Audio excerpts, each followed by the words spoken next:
सभी को स्नेह भरा नमस्कार। हिंदू वर्ष के अनुसार आषाढ़ साल का चौथा महीना होता है। ज्येष्ठ माह के बाद आषाढ़ का महीना ज्येष्ठ शुक्ल पक्ष की पूर्णिमा के अगले दिन से शुरू हो जाता है। धार्मिक मान्यताओं के अनुसार आषाढ़ का महीना भगवान विष्णु और श्री शिव को समर्पित महीना कहा जाता है। इस महीने में भगवान विष्णु के निमित्त पूजा अर्चना करने का अलग ही विधान बताया गया है। आषाढ़ माह से लेकर अगले 4 महीने तक सभी मांगलिक कार्य बंद हो जाते हैं। जी हाँ, यानी हिंदू धर्म में शादी, विवाह या अन्य शुभ कार्य आषाढ़ महीने से अगले 4 महीने तक नहीं होते हैं। ज्योतिष शास्त्र के अनुसार आषाढ़ महीने में कोई शुभ कार्य या शुभ मुहूर्त भी नहीं होता है। इस महीने में भगवान विष्णु की पूजा और व्रत करने के कई फायदे और धार्मिक मान्यता भी बताई गई है।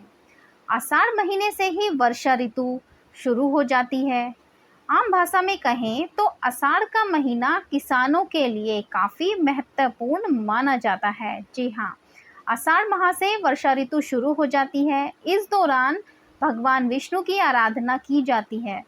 विष्णु की पूजा अर्चना करने से विशेष लाभ प्राप्त होने के साथ साथ धार्मिक मान्यता बताई गई है।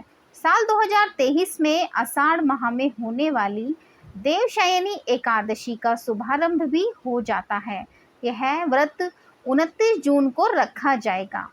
आषाढ़ माह की हरिशयनी एकादशी यानी देवशयनी एकादशी से भगवान विष्णु का शयन काल अगले 4 माह तक शुरू हो जाता है, यानी कार्तिक महीने की एकादशी तक यह समय चलता रहता है।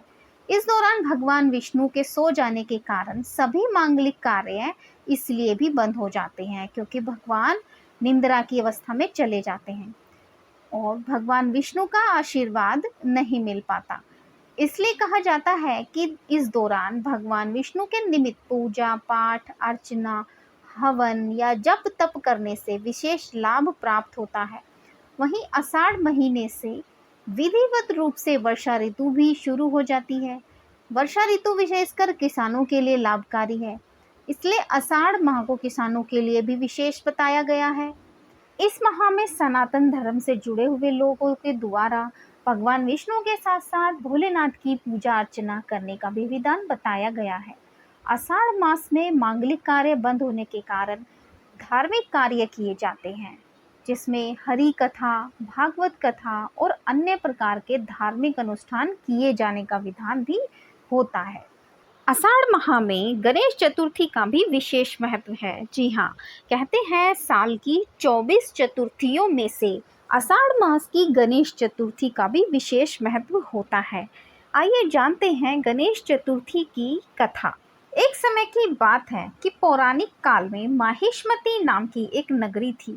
उस नगरी में एक राजा राज्य करता था।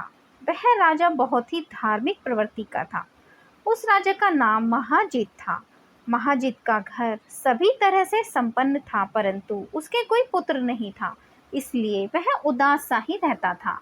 महाजित ने पुत्र उसको दुखी देखकर लोमेश ऋषि ने उससे कहा कि हे राजन, यदि तुम अपनी पत्नी के साथ गणेश चौथ का व्रत करो तो उससे तुम्हारे मन की इच्छा पूर्ण होगी और तुम्हारे पुत्र उत्पन्न होगा। तत्पश्चात राजा ने अपनी पत्नी के साथ मिलकर गणेश चौथ का व्रत किया और भगवान गणेश की कृपा से उनकी पत्नी गर्भवती हो गई और 10वें महीने में उनके गर्भ से एक सुंदर पुत्र का जन्म हुआ।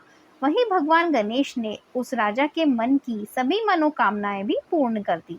हे भगवान गणेश, जैसे आपने राजा महाजीत के मन की अभिलाषाएं पूर्ण की, उसको पुत्र रत्न की प्राप्ति की, वैसे ही इस कथा को कहते और सुनते और हुंकारा भरते सभी के मन की अभिलाषाएं पूर्ण करना और आप सबके कार्य सिद्ध करना। आशा करते हैं आपको यह जानकारी और यह कथा पसंद आई होगी। कृपया वीडियो को लाइक, शेयर और चैनल को सब्सक्राइब करे बिना ना जाएं। आप सभी का दिन शुभ हो, आप सभी खुश रहें, स्वस्थ रहें, बहुत ही प्रसन्नचित्त रहें। आप सभी का धन्यवाद।